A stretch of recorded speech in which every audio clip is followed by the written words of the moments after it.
Hi everyone, my name is Jason and I'm the lead developmental editor at Ocean Reeve Publishing. Today I'm going to give you a few tips on how you can improve your writing, and I'm going to be focusing on different writing styles, that is plot driven or character driven. Now, it probably pays to take a little break and have a check in the mirror and see which of these categories you fit into. Are you a plot-driven writer or are you a character-driven writer? The two are very, very different, and each of them has their pros and their cons.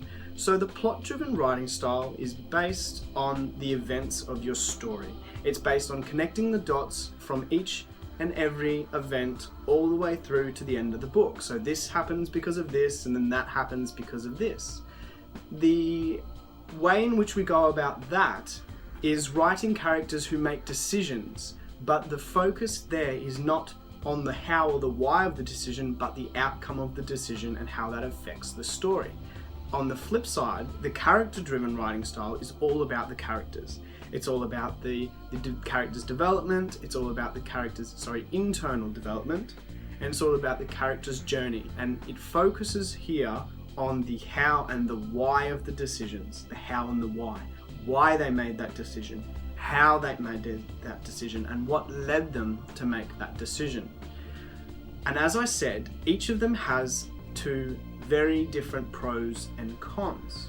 So the upside of character driven is you have awesome characters. They're really relatable, and as readers, that's what we want. We want character buy-in. We want to know why. We want to know what happens to them. The downside of character driven stories is the dreaded plot hole. You might find that things are just happening and there's no real structure to your writing, there's no real structure to your story or the events. On the other side, plot-driven stories can be fantastic. Everything's structured, you know exactly when everything is going to happen, but the downside there is that you might have characters that are a little bit weak. You might have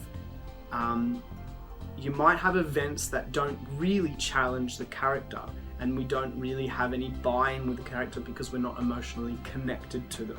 Now, the good news is that there's actually remedies for this. So if you're a plot-driven writer and you're always focusing on the events, try looking at writing a character matrix or a character personality matrix, or if you haven't already, go and check out Marshall-Proust questionnaire.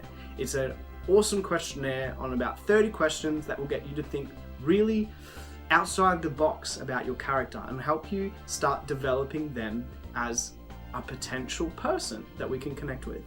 On the other side is the character-driven.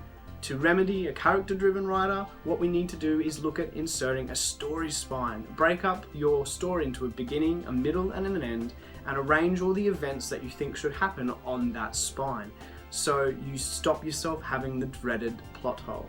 Like I said, the two are very, very different, and I think it pays to have a quick moment to stop and think which side you fit in, the plot-driven or the character-driven, because each has its pros and its cons, and it helps to know which one you fit in so you can mitigate the negatives there. I hope today's tip has given you a little bit of insight into your writing and helps you improve in the future. Thanks for listening, and I'll talk to you in the next video. Thanks.